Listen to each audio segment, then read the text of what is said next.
အားလုံးပဲမင်္ဂလာပါခင်ဗျကျွန်တော်ကတော့မြန်မာချမ်းသာအကယ်ဒမီခောက်ရွှေဆိုင်ရာကျော်ကြီးအမလီဝိုင်ပါဗျကျွန်တော်တို့ရွှေစုသူအကယ်ဒမီခောက်ရွှေတုံးစုတဲ့သူအများစုပေါ့မေးကြတယ်အများစုလည်းမသိကြတဲ့အချက်ကလေးကိုပြောပြချင်လို့ပါဗျဒါကတော့အတုံးလောင်းကယူတာလေးနဲ့ပတ်သက်ပြီးပါဗျကျွန်တော်တို့30သားအတုံးဝယ်ရင်ကြတော့အတုံးလောင်းကဆိုပြီးမပေးရဘူးရွှေဖို့ပဲပေးရတယ်30သားမဟုတ်ဘဲနဲ့ဒီလို2ချက်သားတို့1ချက်သားတို့3ချက်သား5ချက်သား30သားအောက်အတုံးလေးတွေဝယ်ရင်ကြတော့ဘာလို့လောင်းကားဆိုပြီးပေးရတာလဲလောင်းကားတွေကရောဘာလို့အဲ့လောက်ကြီးများနေတာလဲတချို့ကများတယ်လို့ထင်ကြတယ်တောင်းကနန်းလေးယူတာကိုများတယ်လို့ထင်ကြတယ်ဒါလေးများခက်လို့လားအခုဒီလိုကတ်တွေနဲ့တပည့်သားကတ်တွေနဲ့ထွက်သွားတဲ့ခါကျတော့ဒီအတုံးတွေထက်တောင်သူကလောင်းကားတွေကပုံများနေတယ်လောင်းကားဆိုပြီးတော့တောင်းတာဒီကတ်ဖိုးတွေကများနေတာလားကတ်ဖို့ဒီကတ်ကတန်ကြီးလို့လားဘာကြောင့်လားဆိုတာမေးကြတဲ့အတွက်အလုံးသိရှိအောင်ပြောပြချင်လို့ပါအဲ့တော့အလွယ်ပြောပြမယ်ဆိုရင်ခမရတို့ကိုရွှေချစ်သူမိတ်ဆွေများကိုရော့30သားအတုံးဆိုပြီးတော့ပေးလိုက်မယ်ပြီးရင်ကျွန်တော်တို့တစ်ချက်သားအတုံး10တုံးပြန်ထုတ်ပေးပါအရေးအသွေးကလည်းမပြောင်းလဲရဘူးဒီမြင့်ဟာဒီမရောနှောနဲ့တစ်ချက်သား10တုံးအတိအကျလုတ်ပေးပါလို့ပြောကြည့်ဒီ30သားတုံးမှာတစ်ချက်သား10တုံးမထွက်တော့ပါဘူးအဲ့ဒါကဒီတုံးလေးထုတ်တဲ့အခါမှာရွှေလေးတွေ point လေးတွေပို့သွားပါတယ်အဲ့ point လေးတွေဒီတစ်ချက်သားတင်းတင်းရင်ဖြစ်သွားဖို့အတွက်အဲ့ point လေးတွေဟို point 1လေးတွေ point 2လေးတွေအဲ့လိုလေးတွေပို့သွားတဲ့အခါမှာအဲ့ဒါတွေပေါင်းတဲ့အခါမှာဒီလိုအတုံးလေးတွေ10တုံးဒီ30သားပေးလိုက်ပြန်မထွက်တော့ပါဘူးစိုက်ရွှေဆိုတာထည့်ပြီးတော့လောက်ရပါတယ်မယုံရင်ဒီတစ်ချက်သား10တုံးကိုမိတ်ဆွေစီမှာရှိတယ်ဆိုရင်ပြန်ချိန်ကြည့်လိုက်30သားကြော်ကိုကြော်နေရပါလိမ့်မယ်ဒါနော်အခုဒီတစ်ချက်သားတုံး2ချက်သားတုံးလေးတွေကလောင်းက1000ခွဲပဲရှိတာအခုဒီတပဲသား2ပဲသားလေးတွေပေါ်လာဒီကက်နဲ့ပေါ်လာတော့ကြောင့်လောင်းကပိုလို့တောင်များသွားသေးတယ်ဘာလို့ပိုများသွားလဲဆိုတော့အတုံးကြီးများ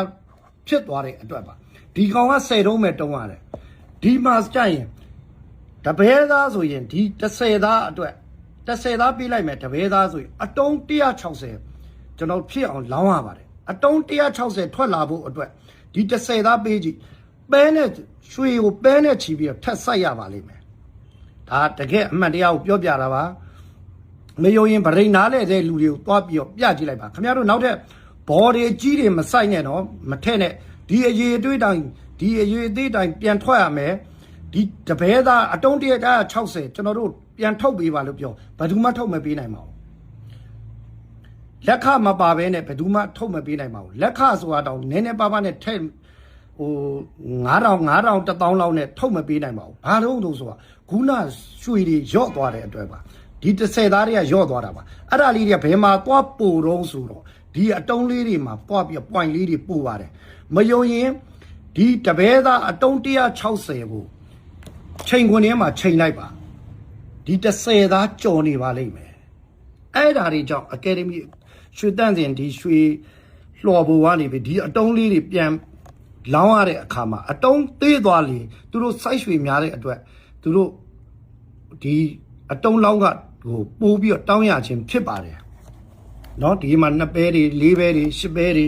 ဒီလိုမျိုးလေးတွေအတုံးလေးတွေဖြစ်အောင်ပြန်လောင်းတဲ့အခါမှာခုနလိုရွှေကစိုက်ရပါတယ်ရွှေကရော့ပါတယ်လို့ခေါ်တာပေါ့ဗျာကျွန်တော်ဗရိန်လို့ပြောမယ်ဆိုတော့ရော့တာပေါ့ကျွန်တော်တို့ဗရိန်လို့ရော့သွားတာတော့မဟုတ်ဘူးသူကဒီပေါ်မှာ point လေးတွေပို့သွားတာဒီတစ်ချက်သားလေးတွေတင်းရင်ထွက်လာပေါ့ရော့တာလည်းရှိတာပေါ့နော်အဲ့တော့ဒီလိုဟာမျိုးတွေတင်းရင်ထွက်လာဖို့အတွက်ကအဲ့လိုမျိုးလေးတွေဖြစ်ပါတယ်မြန်မာချမ်းသာအကယ်ဒမီခောက်ရွှေဆိုင်မှာဝယ်တဲ့မိတ်ဆွေမျိုးကတော့ဒီအတုံးလောင်းကားကိုဘယ်တော့မှကိုယ့်အိတ်ထဲကစိုက်เสียမလိုပါဘူးကျွန်တော်တို့ပြန်လာရောက်တဲ့အခါမှာအမြဲတမ်းပဲကျွန်တော်တို့ဒီအတုံးလောင်းကားကိုယူထားတဲ့အတိုင်းပြန်ပေးပါတယ်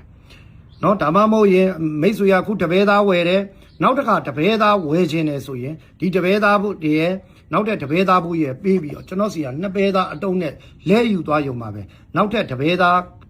ဖို့ဒီကပ်ဖို့အတွက်ထပ်ပြီးပေးစရာမလိုတော့ပါဘူးဒီလိုလေးပဲချိန်ပြီးနောက်တစ်ခါ2ပဲသားဝယ်မယ်ဆိုရင်ဒီ2ပဲသားရဲ့ကပ်ရဲ့ဒီရွှေတုံးရဲ့နောက်ထပ်2ပဲသားဖို့ရပေးလိုက်ပေးပြီးရင်ဒီလိုမျိုး4ပဲသား လေးပဲသားအတုံးနဲ့လဲသွားလိုက်ရုံပါပဲဒီလိုပဲတဖြည်းဖြည်းအဆင့်ဆင့်တက်ပြီးတော့တစ်ချက်နှစ်ချက်သုံးချက်ငါးချက်30ဆိုပြီးတော့တက်လန်းပြီးတော့စုဆောင်းပြီးတော့ရွှေတထေးတွေအဖြစ်တက်လန်းသွားလို့ရပါတယ်ဆိုတဲ့အကြောင်းပြောပြတာပါဒါဒီကိစ္စအများစုမသိကြပါဘူးအဲကြောင့်ကျွန်တော်မိတ်ဆွေတွေအားလုံးကိုသိရှိရအောင်လို့ရှင်းပြတာပါခင်ဗျအဲ့တော့ Academy ခောက်ရွှေဝယ်မယ်ဆိုရင်တော့မြန်မာချမ်းသာကိုစိတ်ချမ်းသာစွာစိတ်ချစွာလာခဲ့ပါလို့ဖိတ်ခေါ်ပြရစေအားလုံးပဲကျေးဇူးပါခင်ဗျ